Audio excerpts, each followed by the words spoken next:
नमस्ते। ज्ञान वैविध्य यूट्यूब चैनल में आप सभी का स्वागत है, अभिनंदन है।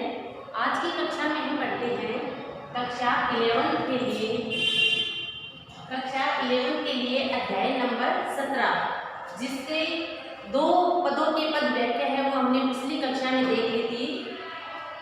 नागार्जुन जिसके कवि हैं और इनका जो कविता का शीर्षक है बादल को घिरते देखा है।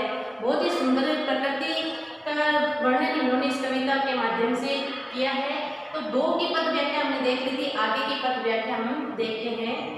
तीसरा पद है इसका, ऋतु बसंत का सुप्रभात था, मंद मंद था अनिल बह रहा, बालरावण की मृदुल किरणें थी, अगल बगल स्वर्णिम शिखर थे, एक दूसरे से विरहित हो अलग अलग रहकर भी जिनको सारी रात बितानी होती, निशा काल के चिर अभिशापित बेबस उस चकवा चकवाई का बंद हुआ क्रंदन, फिर उसमें उस महान सरोवर के तीर शेवालों में हरी दरी पर प्रणय कलर छिड़ते देखा है, बादल को गिरते देखा है, बादल को गिरते देखा है।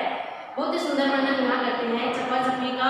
बड़े सुंदर वर्णन कह रहे हैं कि ऋतु बसंत ऋतु का समय होता है और बसंत ऋतु के समय में सुप्रभात यानी प्रभात की वेला है, सुबह की वेला है, सुबह का समय है, जिसमें मंद मंद धीमे धीमे अनिल यानी होता है वायु, हवा है वो बह रही है, धीरे धीरे हवा है वो बह रही है। बड़ा ही सुंदर मनोरम दृश्य यहाँ प्रस्तुत करते हैं।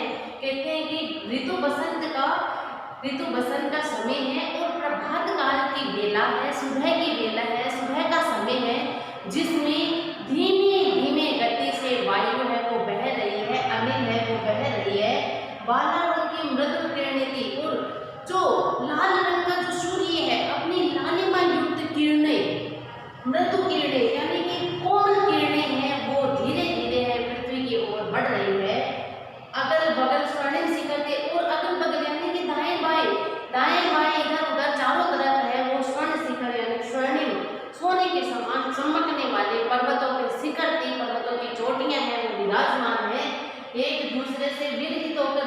और ऐसे मनोरम वातावरण में देखिए जो चकवा और चकवी पक्षी होते हैं जो कि अभिशापित होते हैं, जिनको अभिशाप मिला हुआ होता है कि वो रात भर में है वो मिल नहीं पाते हैं, तो अलग अलग रहकर भी जिनको कि एक दूसरे से विरहित मतलब वियोग के अलग रहकर बिछड़ कर कि जिनको ये श्राप मिला हुआ है कि वो एक रात्रिकालीन है वो एक दूसरे से विरहित रहेंगे, बिछड़ कर रहेंगे, अलग रहेंगे, बेलग रहेंगे।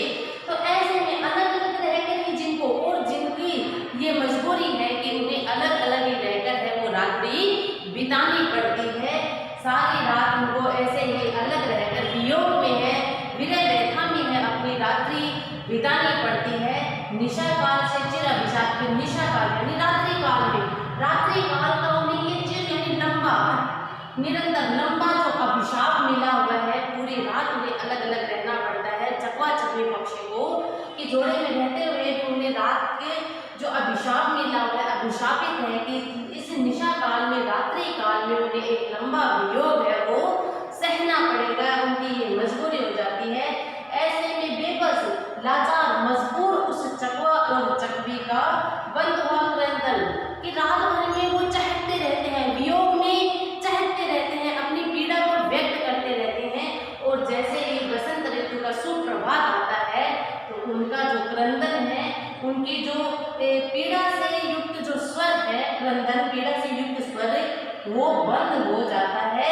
और फिर उसमें उस महान सरोवर के तीरे और कहते फिर उसी महान सरोवर के किनारे, मान सरोवर के किनारे उसके तीर पर शेवालों से हरी दरी पर, शेवाल एक प्रकार की घास होती है जो कि जल में ही होती है, तो ऐसी हरी हरी जो घास जो जल में उगी हुई है उस हरी घास की दरी पर मानो दोनों फिर से मिल जाते हैं। सुबह के समय में बसंत ऋतु का जब प्रभात की वेला आती है, सुप्रभात जब आता है, तो ऐसे में दोनों का हाथ भर का जो पीड़ा से युक्त क्रंदन था, उसका स्वर था वो बंद हो जाता है और दोनों उस सरोवर के तीर पर शेवालों से भरी बिछी हुई दरी पर बैठकर मानो क्या कर रहे हैं, प्रणय कलह छिड़ते देकर। प्रणय कलह यानी कि प्रेम में ही एक कलह कर रहे हैं, प्रेम युक्त कलह।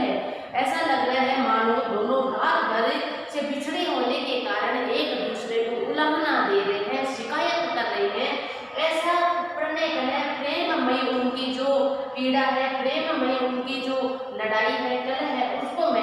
गिरते देखा है। कवि नागार्जुन जी कहते हैं कि मैंने प्रत्यक्ष अपनी आंखों से देखा है और मैंने बादल को गिरते देखा है। अर्थात वो जो बर्फानी हिमालय पर्वत है, बर्फानी जिसके ध्वल शिखर है, उस पर मैंने बादलों को गिरते हुए देखा है, बादलों को प्रत्यक्ष आते हुए देखा है। तो बड़ा ही सुंदर देखिए इसमें इन्होंने बसंत ऋतु के सुप्रभात का वर्णन किया है। साथ में ही इन्होंने है वो सूर्य की लाल लाल किरणों को मृदु बताया है, कोमल किरणें बताया है। और यहाँ पर चकवा और चकवी की जो विरह बहता है, विरह बहता के कारण उनका पीड़ा युक्त जो स्वर है, क्रंदन है, उसके बाद भी इन्होंने यहाँ की है। और जैसे ही प्रभात का समय आता है, चकवा चकवी के मिलन का समय होता है, और ऐसे में वो ऐसे लगता है मानो उनके बीच में प्रणय कलह है वो छिड़ गई हो, एक दूसरे को उलझना दे रहे हो रात भर न मिलने के कारण। और इतना सुंदर वर्णन प्रकृति का ज्ञान उन्होंने किया है। अगला पैराग्राफ देखते हैं। दुर्गम बर्फानी घाटी में 7 सहस्त्र फुट ऊंचाई पर अलग नाव में उठने वाली निज के उन्माद परिमल के पीछे धावित होकर तरल तरुण कस्तूरी मृग को अपने पर चिढ़ते देखा है, बादल को गिरते देखा है, बादल को गिरते देखा है। बड़े सुंदर वर्णन करते हैं। यहाँ कस्तूरी मृग की बात करते हैं। ऐसा मृग जिसके नाभि में कस्तूरी छिपी हुई है और वो उस सुगंध के पीछे, उस कस्तूरी की सुगंध के पीछे फन-फन भटकता फिरता है, लेकिन उस बात से वो अनजान होता है कि वो जो सुगंध आ रही है वो उसके नाभि में स्थित कस्तूरी से ही आ रही है। तो कहते दुर्गम बर्फानी घाटी में, तो बड़ी दुर्गम घाटी है ये बर्फानी घाटी, जहाँ पर सहजता से पहुंचना मुश्किल है, आसान नहीं है। तो ऐसी दुर्गम बर्फानी घाटी में कहते हैं मैंने प्रत्यक्ष देखा है 7 सहस्त्र फुट ऊंचाई पर, हजारों फुट की ऊंचाई पर मैंने अलग नाभि में उठने वाली, कि अपनी ही नाभि से अलग, यानी कि एक सुगंध जो उठ रही है निज के उन्माद परिमल, निज यानी स्वयं की ही खुशबू से परिमल यानी कस्तूरी के उस उन्माद में पागल होकर के वो मृग है वो वन धावित यानी कि दौड़ता रहता है उस खुशबू के पीछे, अपने ही शरीर से आने वाली खुशबू के पीछे, अपनी ही नाभि से निकलने वाली उस कस्तूरी की उन्माद में पागल होकर वह पीछे पीछे दौड़ता रहता है, धावित होता रहता है, दौड़ता रहता है तरल तरुण कस्तूरी मृग को। और कहते हैं उस तरल आंखों वाले मैंने कस्तूरी जो मृग होता है उसको मैंने अपने ही पीछे दौड़ते, अपनी ही खुशबू के पीछे वन भटकते हुए दौड़ते हुए मैंने देखा है। उस बर्फानी घाटी जहाँ दुर्गम है, बड़ा कठिन मार्ग है, वो बड़ा दुर्गम मार्ग है, कठिन मार्ग है, ऐसे मार्ग पर मैंने उसे अपने ही कस्तूरी की सुगंध में उन्माद हुए, पागल हुए उस कस्तूरी मृग को दौड़ते हुए मैंने देखा है। तरल तरुण कस्तूरी मृग को अपने पर चिढ़ते देखा। वो जब वो उस खुशबू को पानी पाता है, जब उस खुशबू तक नहीं पहुंच पाता है तो अपने आप पर ही वो चिढ़ता है, दौड़ते दौड़ते उन्मादित हो जाता है, पागल हो जाता है, बौखला जाता है और अपने पर ही मैंने चिढ़ते हुए उसे देखा है, अपने पर ही गुस्सा करते हुए मैंने उसे देखा है, बादल को गिरते देखा है, बादल को। और कहते हैं कि हिमालय पर्वत की जो बर्फानी चोटी है, बर्फानी शिखर है, उस पर मैंने बादलों का आवागमन है वो देखा है, बादलों की चोटी पर बादल को गिरते हुए मैंने देखा है। देखिए दोनों ही जो पद है इसमें वर्णात्मक शैली का प्रयोग किया गया है और कोमलकांत शब्दावली है, तत्सम शब्दावली का भी प्रयोग है यहाँ, और बिंब प्रतीक के माध्यम से इन्होंने वर्णन यहाँ किया है। अगला पैराग्राफ है जो मैंने पूरा नहीं लिखा है, उसके कहाँ गया धनपति कुबेर, कि यहाँ बात करते हैं कि धनपति कुबेर जी की बात है वो की जाती है, लेकिन कहते हैं कि मैं तो इसे हिमालय पर्वत की शिखर पर चोटी पर है, बर्फानी चोटी पर है, लेकिन मैंने धनपति कुबेर जी को देखा नहीं है। मेघदूत की बात करते हैं कालिदास जी, तो मेघ कहाँ है, शायद यही आकर है वो बरस गए होंगे, ऐसे विचार प्रस्तुत करते हुए कहते हैं कहाँ गया धनपति कुबेर है, कहाँ गई उनकी वह अलका, अलका समझते हैं उनकी अलका नगरी, कि कहाँ गया धनपति। कहते कि जब मैं इस पर्वत शिखर के पास आता हूँ, इस हिमालय पर्वत के ध्वल मनोरम जब दृश्यों को देखता हूँ तो मुझे धनपति कुबेर की याद आती है। और कहते हैं कि मैंने उसे यहाँ नहीं देखा है, कि कहाँ गए धनपति कुबेर, धन के जो देव माने जाते हैं कुबेर जी हैं वो कहाँ चले गए हैं, और उनकी वो अलका नगरी भी मुझे यहाँ आसपास है वो दिखाई नहीं दे रही है, कहाँ चली गई है उनकी वो अलका नगरी, नहीं ठिकाना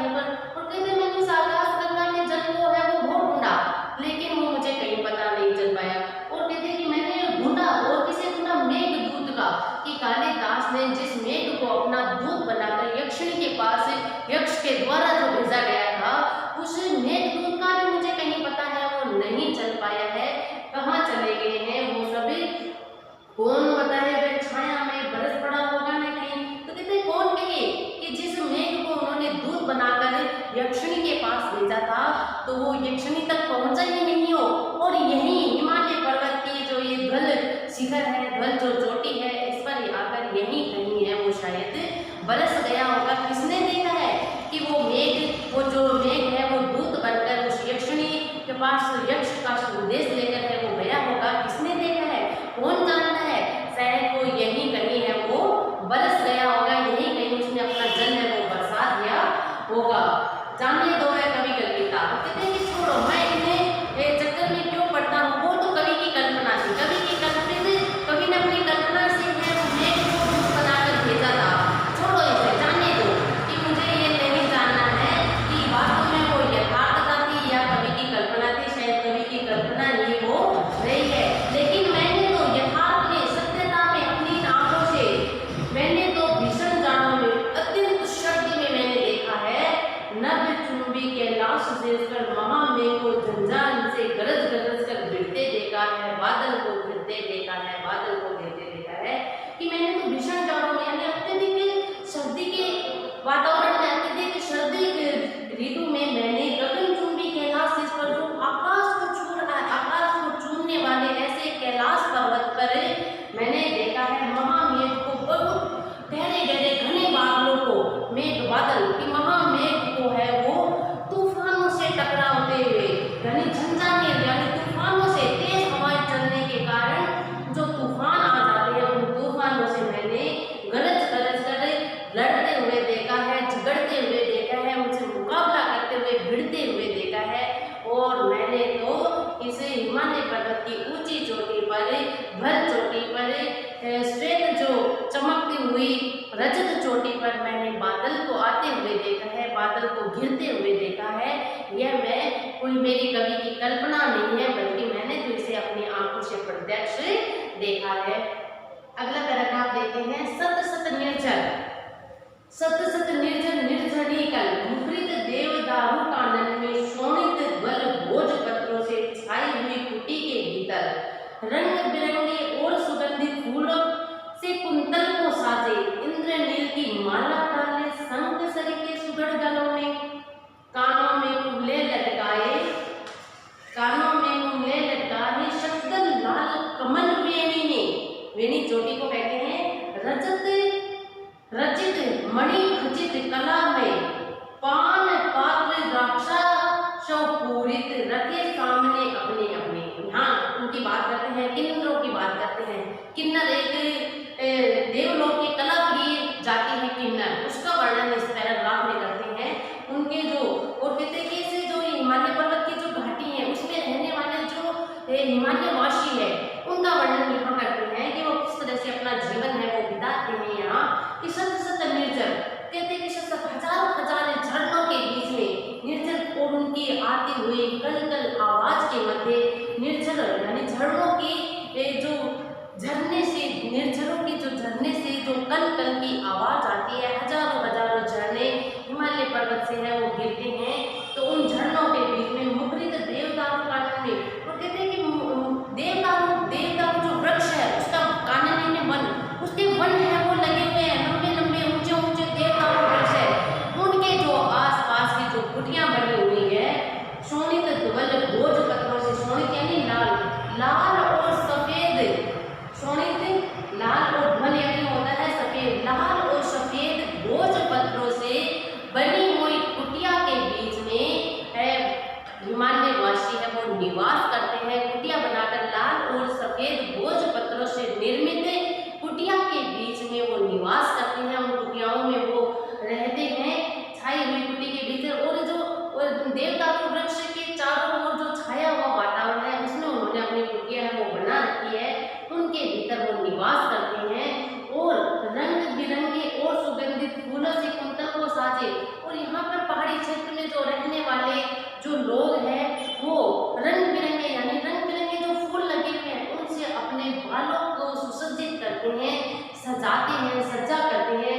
फूलों के कुंतल को, कुंतल यानी होते हैं केश, केश बालों को है वो साजे यानी सुसज्जित करते हैं।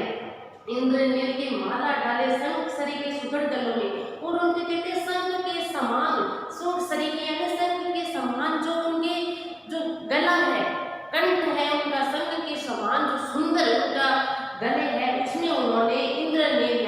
नीलम, नीलम में बहुकीमती पत्थर होता है नीलम, उसकी माला को वो गले में डाले हुए शंख श्री के शंख के समान जो सुगढ़ उनके सुंदर उनका जो कंठ है गला है उसमें उन्होंने नीलम से जड़ित माला है वो धारण कर रखी है। कानों में कुंडले लटकाए, कुंडले होता है नीलकमल। और यहाँ की जो बालाएं हैं, पहाड़ी क्षेत्र की जो बालाएं हैं जिन्होंने अपने कानों का श्रृंगार करने के लिए कानों में झुमकों की जगह उन्होंने नीलकमल के पुष्प है वो लटका रखे हैं। इस तरह से वो अपनी साज सज्जा है श्रृंगार है वो करते हैं ऐसे पहाड़ी क्षेत्र में रहने वाले लोग। शतदल लाल कमल बेड़ी में, और शतदल लाल, शतदल कहते हैं कमल को, और लाल लाल जो कमल है उसके पुष्प को उन्होंने अपनी चोटी बेड़ी यानी चोटी चोटी में सजा रखा है। अपने बालों की सुंदरता को बढ़ाने के लिए बेड़ी में सजा रखा है। रजत रजित मणि खचित कला में पान पात्र द्राक्षारव पूरित रखे सामने अपने अपने। और कहते हैं कि उन्होंने रजत रजित यानी कि चांदी से बने हुए, चांदी से बने मणि खचित यानी मणियों से जड़े हुए, रजत रचित यानी कि चांदी से बने हुए, और मणि खचित यानी मणियों से जड़े हुए जो कला में यानी अत्यंत उनकी कला को प्रदर्शित कर रहा है। ऐसे जो पान पात्र है जिसमें पान रखे हुए हैं, ऐसे सुराही जो रखे हैं जिसमें सुरा भरी हुई है, द्राक्षा से होता है अंगूर से बनी हुई जो सुरा, अंगूरों से बनी हुई जो मदिरा है, ऐसी सुराइयों में जो कलात्मकता के प्रदर्शन कर रही है, सब ने अपने अपने सामने है वो रख रखे हैं। पान पात्र और अंगूरों से बनी हुई सुरा से पूरित जो सुराइयां हैं जो कि चांदी से जड़ी हुई हैं और मणियों से जड़ी हुई है, चांदी से बनी हुई मणियों से जड़ी हुई है, जो उनकी कला का प्रदर्शन कर रही है, ऐसे सबके सामने रखे हुए हैं। लोहित चंदन की त्रिपदी पर, लोहित यानी लाल चंदन, लाल चंदन की लकड़ी से बनी हुई जो तिपाई होती है, त्रिपदी यानी तिपाई, 3 पैरों वाली तिपाई जो होती है, नरम निदान बाल कस्तूरी मृग छालों पर पालकी मारे। और कहते हैं ऐसी लोहित चंदन यानी लाल चंदन की बनी जो त्रिपदी है उस पर वो रखे हुए हैं। क्या रखे हुए हैं? पान पात्र और सुराइयां जिसमें अंगूरों से बनी हुई मदिरा है वो भरी हुई है, अंगूरों से बनी हुई सुरा है वो भरी हुई है।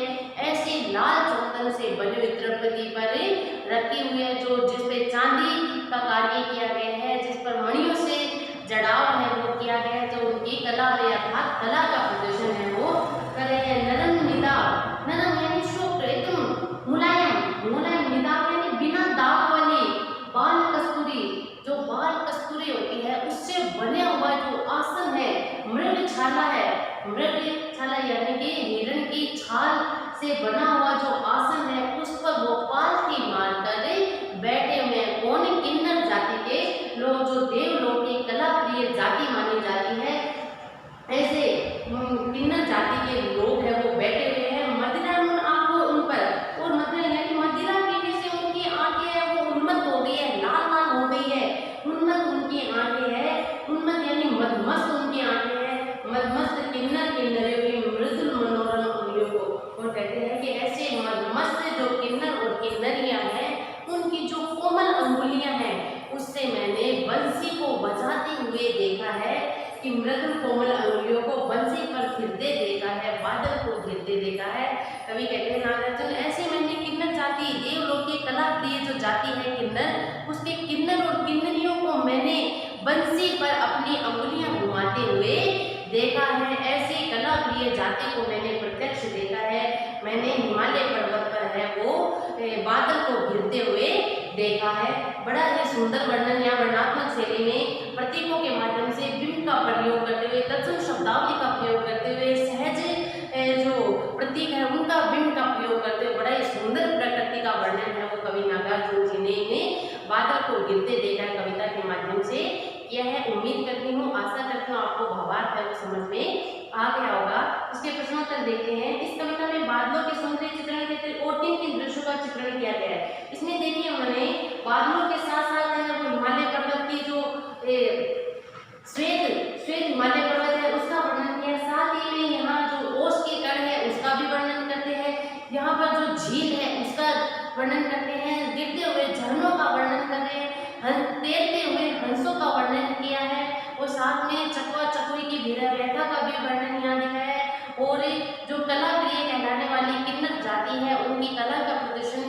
किया गया है।